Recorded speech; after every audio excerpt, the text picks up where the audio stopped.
Motorola Edge 60 stylus. ফোনটা recently বাংলাদেশে আনঅফিসিয়ালভাবে launch হলো এবং মটোরোলার ফোন মানে আমরা বুঝি যে বাজেটে ইউনিক টাইপের কিছু পাবো। তো সেই আশা হতাশা করেন আমাদের।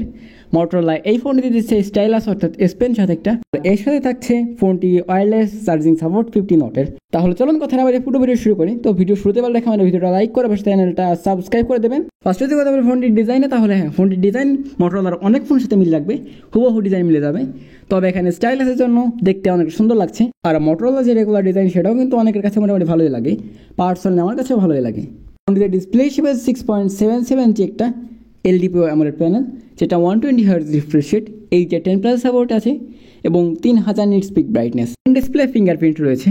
ডিসপ্লের কালার কোয়ালিটি মোটামুটি সবার কাছে ভালো লাগবে এবং বেশিটা ভাইব্রেন্টও করে না, আবার রেগুলার টোনে রাখার ট্রাই করে। সুতরাং ডিসপ্লের কালার কোয়ালিটি, ভিডিও কোয়ালিটি আপনি সোশ্যাল মিডিয়া ইউজ করলে বুঝতে পারবেন যে না অনেক ভালো লাগছে দেখতে, এবং পার্সোনালি আমার কাছে অনেক ভালো লাগছে।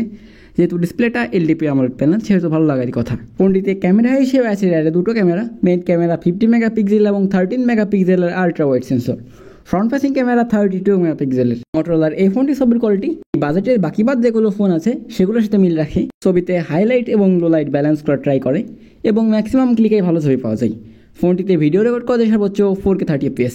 ফোনটিতে প্রসেসর হিসেবে স্ন্যাপড্রাগন 7H Gen 3, যেটা মোটামুটি আমরা দেখছি এই 31, 34, 35 এই বাজেটে বর্তমান রেগুলার ফোন ইউজ হচ্ছে।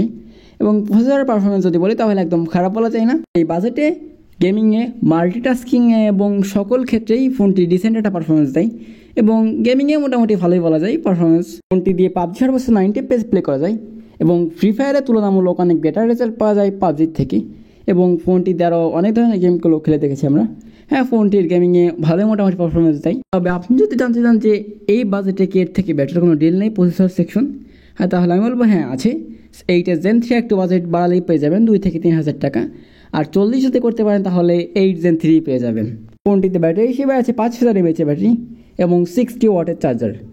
আর চার্জার ব্যাটারি কম্বো মোটামুটি ভালোই, তবে যদি এখানে আর বেশি ব্যাটারি দেওয়া যেত তাহলে আরও ভালো হতো। ফোনটিতে অ্যান্ড্রয়েড ভার্সন হিসেবে আছে বেস্ট এবার অ্যান্ড্রয়েড 15 এবং এই ফোনটিতে 2 বছরের অ্যান্ড্রয়েড আপডেট পাওয়া যাবে। সো এখন যাক ফোনটি কিনবেন কি কিনবেন না। ফোনটির design, spec, processor section, display section, camera section সব কিছুই ভালো বলা যায়। এর সাথে আরও এক্সট্রা ফিচার্স পেয়ে যাচ্ছেন ওয়্যারলেস চার্জিংয়ের সাপোর্ট, এর সাথে পেয়ে যাচ্ছেন স্টাইলার।